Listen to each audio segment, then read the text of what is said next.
Hey, how's it going, guys? This is your boy Hazzed, and today on the Battle for Azeroth beta, and I can't believe I'm saying this again already, Frosty Ks have again been reworked and changed a bit their talents and of course some of their damage output. So in this video, we're going to go ahead and take a look at those changes and discuss what's going on and why it's happening. But it's alright, 'cause right now we're frozen. Wanna forget mistakes that helped me make.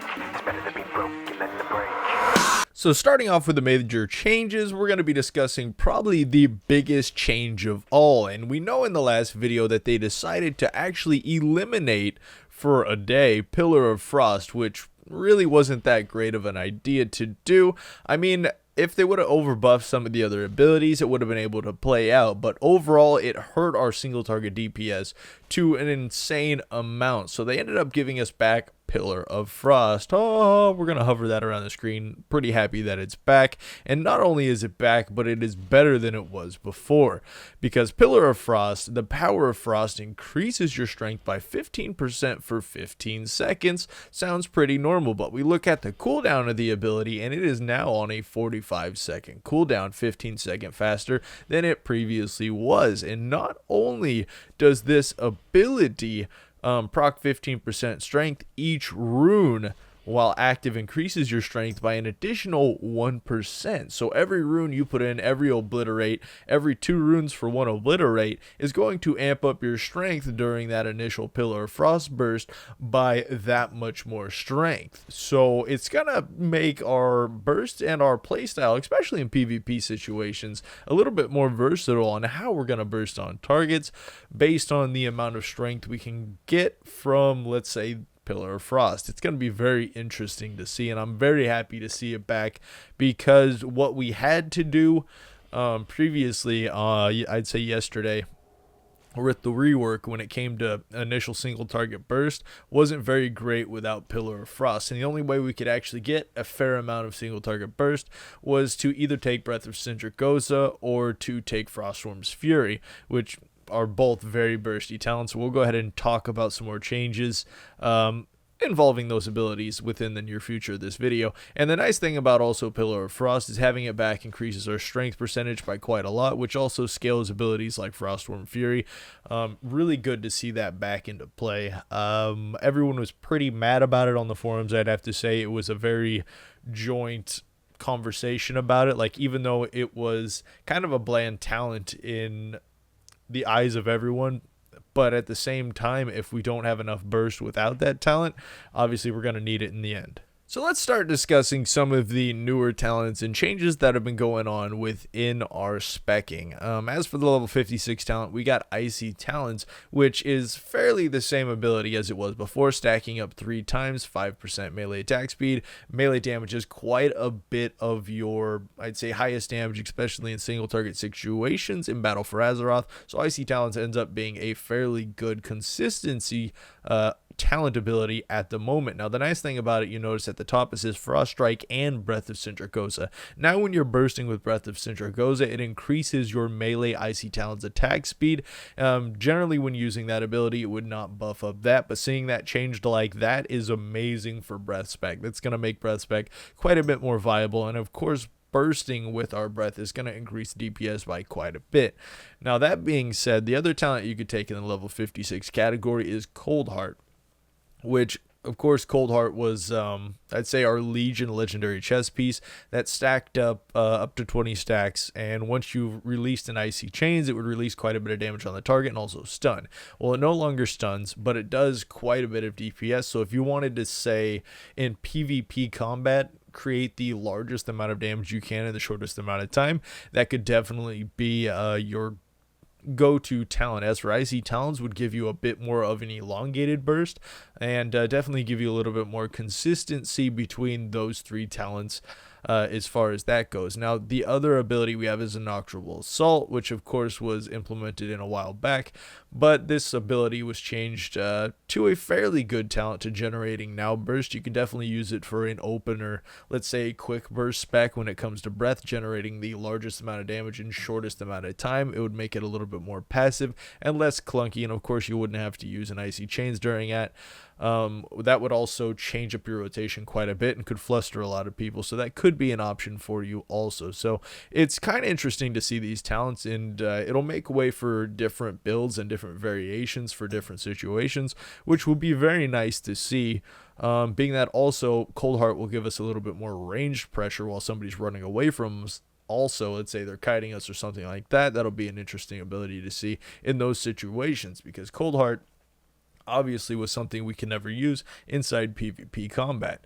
So we will be seeing more of these talents in the future for PvP. Gonna have to work at it quite a bit and test it a lot more against a lot of classes, but I feel like it's going to be very interesting to test out some of these further. As for the level 57 talents, we got Runic Attune, which is an interesting talent. It's going to give you the best out of the consistency for that talents in this tree. But as for breath spec, Murder's Efficiency is going to give you a better consistent breath, since it is a 50% chance to grant you one rune, which will give you a more solid obliterate rotation, and you'll get off, I'd say, on average, better breaths. But Runic Attune has the ability to give you better breaths, I'd say more DPS. But the downside of it is if you don't get the correct procs on those auto attacks, it just it has a chance to actually destroy your breath completely. So it's kind of a gamble using Runic Attune while using Breath of Syndricosa. But obviously in the single target consistency category, Runic Attune is going to be better than Murder's Efficiency, just based on overall DPS and the amount of downtime you get in the game. And since things like melee attack are a lot stronger than ability damage, I'd say in like 8-minute, 6-minute fights in raid single target, Runic Attune is going to be a lot better overall. As for, let's see, what other changes? Level 60 talents, of course, we got a few changes in here. We've got Avalanche in here. Now, actually, I believe that was in slightly that category. That hasn't changed at all, really. All you got to do is basically proc up a Howling Blast and use the Rhyme, and it falls down on the target. It's pretty simple. It was kind of our go-to within the previous build, because there was a level 100 talent that increased Howling Blast damage and, of course, our dot damage. But that was actually taken out. So Avalanche is going to be a little bit weaker than it was, and can generate a little bit more burst damage up front. Let's say if you wanted to completely nuke something very fast, Avalanche is going to give you a little bit more burst. It's going to give you a little bit more burst AoE, while something like Frozen Pulse actually gives you the highest amount of AoE at the moment on multiple targets. As for single target, Avalanche and Frozen Pulse are near the same. As for Frost Scythe, currently in battle for Azeroth, since our characters have such low off stats, Frost Scythe doesn't end up being very good in battle for Azeroth, even with obliteration, being that we have such low critical strike chance. And if you remember back in Legion, Frost Scythe became a lot better than the other talents when you ended up getting 28-30% crit, and the majority of your frost strikes hit for 4 times the damage. Otherwise, if they're not critting, it doesn't do that much. And the fact that Frost Scythe has a half the chance to proc a Howling Blast, which is some of our, I'd say, some largest burst damage we have on a Frost DK. If we want to compete with other classes, you've got to get them Howling Blast procs. And of course, using Frost Scythe, you could go through big dry spells with that. And I'd say when you become rune starved, it does a lot less damage than Frozen Pulse. Frozen Pulse in multiple situations, kind of like on the DPS dummies over here, the 4 DPS dummies over there, actually raises up to be like your top 3 DPS in multiple targets in the long run. Let's say you're DPSing on ads that are very strong and you're going to be doing it for quite a while. Frozen Pulse is going to give you a lot more overall DPS, while Avalanche gives you a little bit more burst, and Frost Scythe, because we don't have that much crit, really doesn't turn out to be that great of damage. Maybe in Mythic Plus situations where there's a ton of mobs it might, but I still see Frozen Pulse ending up being better in those certain situations. As for the level 75 talents, they are remaining absolutely the same. Of course, Death Pact is back now. We got our self-heal, just amazing to see, and we might as well talk about 58 since we kind of skipped over it. Completely the same, but we got Asphyxiate back, which was something else putting in yesterday's build. Amazing to see that back also. I mean, I'm just... I was doing a little bit of dueling and stuff, guys, and it was so much better. Opening up with Asphyxiate, giving me a little bit of time to generate some runic power, even if it was just a slight bit of a second. It still made a big enough difference that I had time to work on the target, get a little bit of runic power to burst, and lay out my big Breath of Syndricosa, which was working out really well against any class I dueled, really.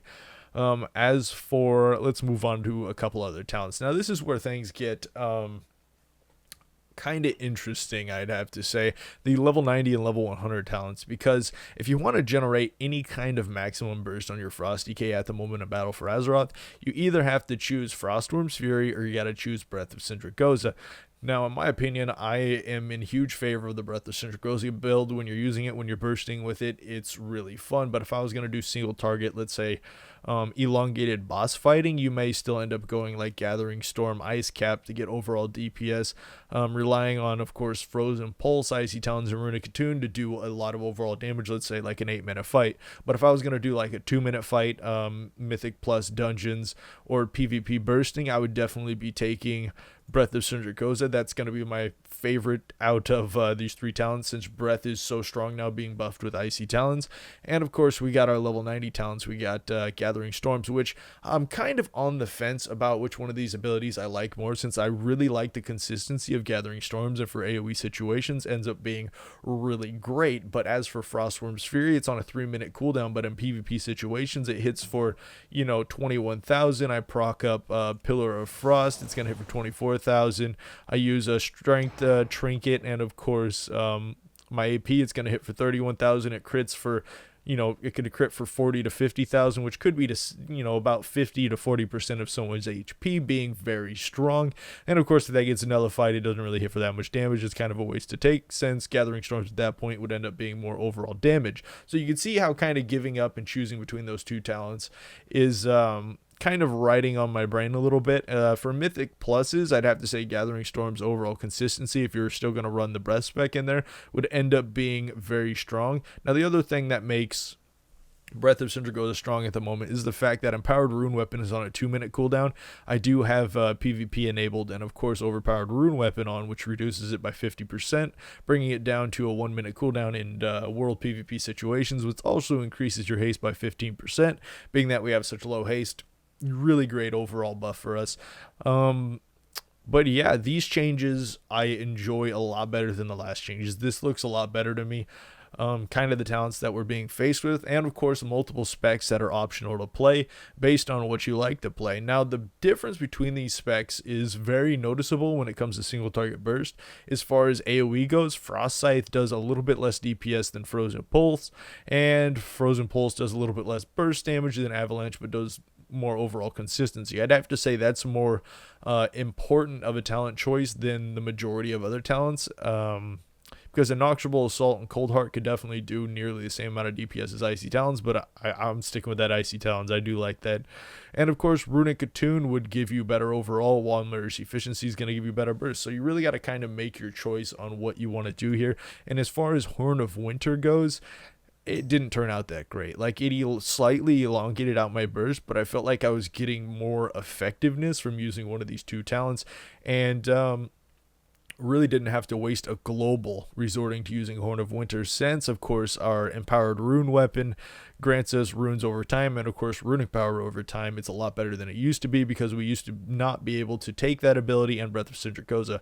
So I mean, yeah, I'm really enjoying where our spec is going at the moment. A lot better than what it was, because we were just basically relying on a consistency Howling Blast spec within the last build, and I really couldn't generate up enough burst to keep up with some of the other stronger classes when it came to single targets. So seeing that Pillar's back, and of course some of these options are back, and some things have been buffed up, kind of like Frozen Pulse. Now you have to have fewer than 3 full runes to get it to radiate. I think it was 2 last time, which was it was really hard to do, and it really didn't proc that much to deal much damage, but now in overall it does a lot better. So I'm pretty excited to see a lot of these talents.